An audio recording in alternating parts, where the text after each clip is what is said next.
the humble crochet chain, the starting point for many a crochet project. Keep listening for 5 hacks on making the perfect chain to get your project off to the best start possible. And if you stay tuned to the end, you'll get one bonus tip on me. As you're crocheting your projects, are you fed up with the bottom looking like a frowny face or a happy face instead of that beautifully straight line that you were aiming for? Usually it's because of your tension.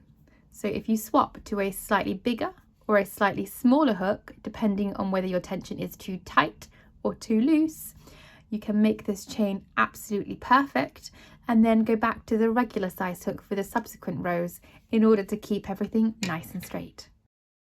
Does your heart sink when you read the first line of a pattern and it says chain 300 or more?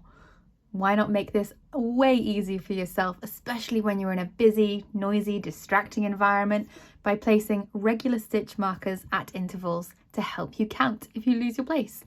For example, I have stuck a stitch marker in every 20 stitches.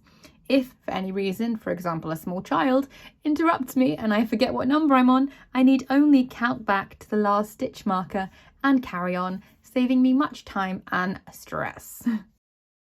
Are you keen for the bottom edges of your project to look just as great as the top and sides?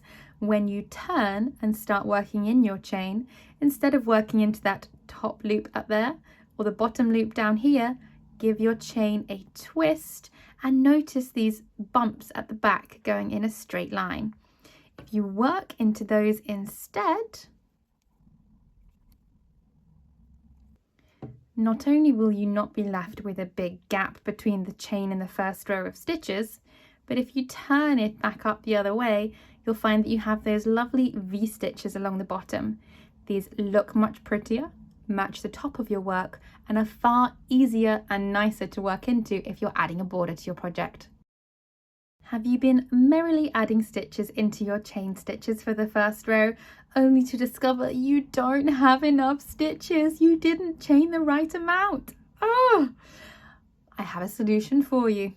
Turn your work upside down so that the chain is facing up and make a foundation stitch. So bring up a loop, go through 1 loop, go through 2 loops, and look, I've magically added an extra single crochet onto the end.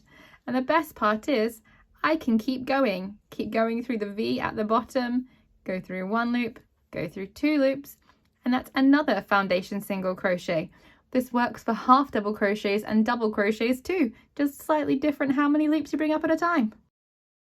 Are you fed up with twists in your chain when you're working in the round? I have another hack for you. So create your slip knot, put your hook in and do the first half a dozen or so chains. Then you're simply going to pull up a nice big loop, take your hook out, pop it through that very first chain, put your big loop back on your hook, carry on chaining. So you are not pulling through this loop that you've added at the end, you are just working your chains as normal. And as you can see, as you are working, your chain is not twisted, it is nice and flat. Then when you are ready to finish your chain and join it in the round with a slip stitch, go through 1 loop, go through 2 loops, and you're done. You've made a loop with no twists in it.